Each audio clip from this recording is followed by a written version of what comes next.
Hello my viewers, তো তোমাদের সাথে আবার নতুন আরও একটা ব্লগ শেয়ার করার জন্য চলে এসেছি। এটা হচ্ছে কালকে সন্ধ্যাবেলার ভিডিও।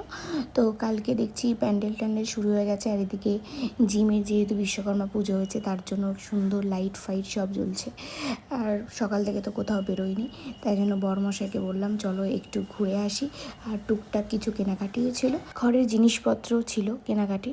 তো চলো কী কী কেনাকাটি করি সেগুলো তোমাদের সাথে অবশ্যই শেয়ার করবো। আমার স্কুটি চকচক করছে, বুঝছো? পুজো হয়েছে তো তাই স্কুটি চকচক করছে। পর আমি সেম সেম জামা পরছি। মানে এত বেশি গরম লাগছিলো, একটুখানি বেরোতে না বেরোতে দেখো পুরো ঘেমে বিধ্বস্ত অবস্থা হয়ে গেছে। আর এদিকে বিশ্বকর্মা পুজোর জন্য তো চারিদিকে আলো আলো, মানে পুজোর আগে, দুর্গা পুজোর আগে যে বিশ্বকর্মা পুজোতেও এত সুন্দর, মানে পুজোর মরশুমটা কিন্তু চলেই এসছে। আর এখানে দেখেছো কত ভিড়, মানে রাস্তায় লোকজন কিন্তু বেশ বেরিয়ে পড়েছে কেনাকাটি সব শপিংয়ের জন্য। আর এই যে চলে এসেছে প্রথমে পর্দার দোকানে।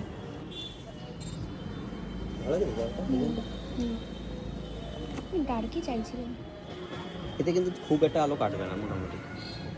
ওটাই পাচ্ছি না, এখন এটাই করে দিলাম। ভিড় কি ভিড়, ব্লাউজের দোকানে কি ভিড়। দেখেছো তো রাস্তায় কত ভিড়। তো পর্দা কেনার পর চলে আসলাম একটা ফ্রেমের দোকানে। আমাদের কয়েকটা সার্টিফিকেট ছিল, সেগুলোকে ফ্রেমিং করা। তারপরে টুকটাক আরও শপিং করলাম, তারপরে একটু মনে হচ্ছিলো কিছু একটা খাই। তো ফুচকার দোকানে চলে গেছিলাম, আর ফুচকার দোকানেও ছিল প্রচুর লাইন। তারপর সেখান থেকে চলে গেছিলাম বাস স্ট্যান্ডে, যেখানে বিশ্বকর্মা পুজোটা বেশ সুন্দর থিম করে হয়। চলো তোমাদের সাথেও শেয়ার করছি, দেখো তোমরা।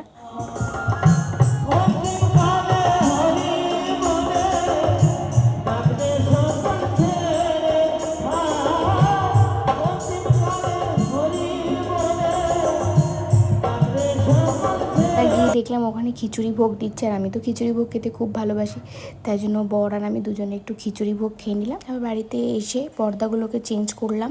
একটা ঘরের জন্যই পর্দাটা নিয়েছি, আমার না প্রতিটা ঘরে আলাদা আলাদা পর্দা, তো এই ঘরটার জন্যই ছিল না। তো এই ঘরের জানলাটা প্রচণ্ড বড় ছিল। এই দেখো এই পর্দাটা যে দিলাম তার জন্য লাইটটা আর মানে অতটা ভিজিবল হচ্ছে না, আর ওই পর্দাটাকে এই ঘরে লাগিয়ে দিলাম, মানে এটারটা ওই ঘরে আর ওটারটা নতুন নিয়ে আসলাম। আমার বিশ্বকর্মা পুজো তো এভাবেই কাটলো। তোমাদের কেমন কাটলো অবশ্যই কমেন্ট করো। আজ তবে আসি, চলো টাটা, বাই বাই।